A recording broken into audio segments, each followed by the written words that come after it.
తెలంగాణ ఉద్యమకారుల గుర్తింపు సంక్షేమ కమిటీ కో చైర్మన్ శాసన మండలి సభ్యులు ప్రొఫెసర్ కోదండరాం సార్ను తెలంగాణ జర్నలిస్టుల ఫోరం నాయకులు సోమవారం ఉదయం తార్నాకలోని ఆయన నివాసంలో కలిశారు. టీజేఎఫ్ అధ్యక్షులు పల్లె రవికుమార్ ఆధ్వర్యంలోని కమిటీ కార్యవర్గ సభ్యులు ఉద్యమకారులు జర్నలిస్టుల గుర్తింపు సంక్షేమంపై ఒక సమగ్ర ప్రతిపాదనలతో కూడిన వినతి పత్రాన్ని అందజేశారు.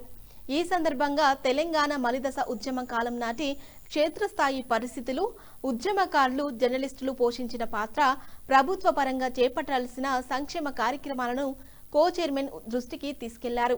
స్వరాష్ట్ర సాధనలో ప్రాణాలను సైతం లెక్క చేయకుండా పోరాడిన ఉద్యమకారులు జర్నలిస్టులను ప్రభుత్వ పరంగా తగిన విధంగా గుర్తించాలని కోరారు.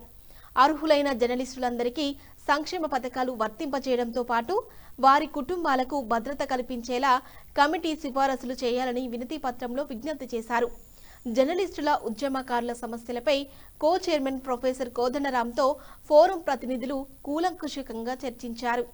ఈ కార్యక్రమంలో తెలంగాణ జర్నలిస్టుల ఫోరం రాష్ట్ర ప్రధాన కార్యదర్శి Mekala Krishna, deputy general secretary Maheshwaram, Mahendrachari, కార్యదర్శి ముద్దం స్వామి, పాలకూరి రాజు, కార్యదర్శులు శ్రీనివాస్, పోగుల ప్రకాష్, కోశాధికారి నాగార్జున రెడ్డి తదితరులు పాల్గొన్నారు.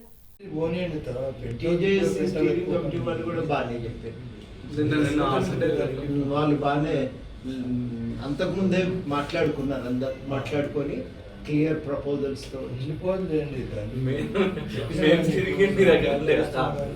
అదే కానీ మీరు కూడా ఒకసారి అట్లా మాట్లాడుకొని ఏం పెడదామనేది ఆలోచించుకొని ఒక నోట్తో వస్తే ఇప్పుడు ఇది మీరు ఆల్రెడీ చర్చించుకొని తయారు చేశారు, అట్లా వస్తే మాకు ఈజీ. ఈ ప్రతిపాదన ఫ్రాడ్ పర్సన్ చేయడానికి ఆస్కారం ఉండదు సార్ ఇక్కడ, ఎందుకంటే ఒకరు మేము ఉన్నాం వేరే ఆటోమేటిక్ తెలిసిపోతుంది.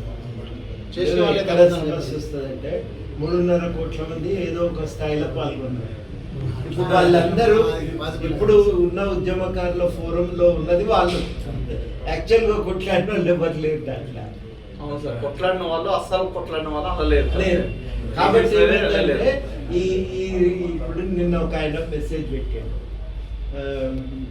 మహబూబ్ నగర్ జిల్లాలో